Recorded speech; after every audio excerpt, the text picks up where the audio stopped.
Ever wondered who'd win in a fight? You know, like lightning-fast Jet Li versus the imposing Steven Seagal. Oh, that's a classic. Right. This is a question for the ages, and I'm so ready to dive into this. Yeah. So we've got this analysis that breaks down their fighting styles, their strengths, and it really gets into whether speed or power and size ultimately. I'm so curious to hear your take on this. Yeah. Let's break it down. So Jet Li, the source, calls him a master of explosive speed and agility, and they attribute that to his background in Wushu. Now, I gotta admit, my knowledge of Wushu is kind of limited to what I've seen in movies. Yeah. What does that mean in an actual fight? Well, Wushu, especially the style Jet Li mastered, it's about a lot more than just those flashy kicks and spins you see in films. Okay. I mean, those are definitely part of it, but it emphasizes rapid strikes. It's all about chaining those strikes together. Oh, I see. And often targeting pressure points, which could be incredibly disruptive, especially against someone like Seagal, who really depends on a strong base. Or his Aikido techniques. So you're saying Li's speed isn't just about moving fast, it's about disrupting his opponent's balance almost before they can even react. Exactly.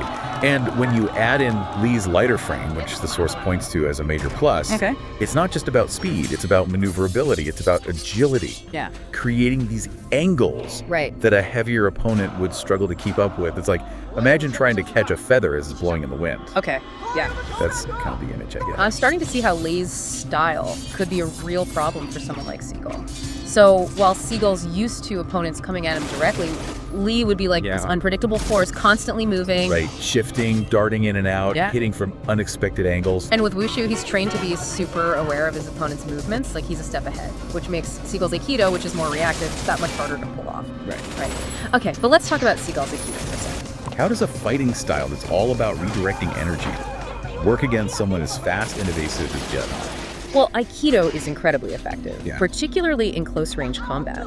That's where Seagal can really utilize his size and strength to his advantage. Right. And don't forget, Seagal is very skilled with atemiwaza. Atemiwaza. It's basically striking techniques designed to disrupt your opponent's balance before you go for an Aikido technique, so he's not just grappling. But wouldn't Li's speed and agility make it difficult for Seagal to land those strikes in the first place? That's the million-dollar question.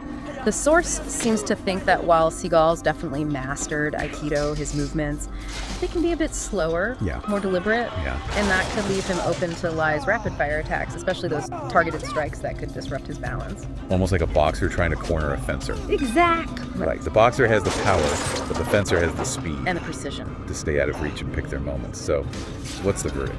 Well, according to the analysis, it looks like Jet Li's speed and adaptability would probably give him a significant advantage. Okay. Because he'd be able to dictate the distance, set the pace of the fight, and steer clear of those close-range situations where Seagal really excels. So does that mean Seagal's totally out of the running? I wouldn't say that. Okay. I mean, we're talking hypotheticals here. Yeah. Seagal's a highly skilled martial artist. There's no doubt about that. He's got a proven track record. Right. But going up against someone like Li, he'd have to find a way to close the distance, disrupt Li's rhythm, and then create that opening to use his Aikido effectively. You know, this whole discussion has really made me rethink my assumptions. Oh, yeah. I always thought it would just come down to brute force.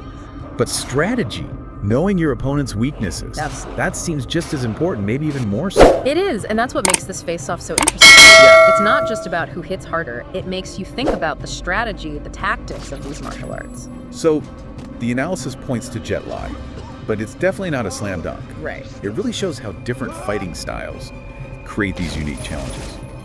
What do you think? Would Li's speed be enough to overcome Seagal's strength and technique? It's a tough call. Sure.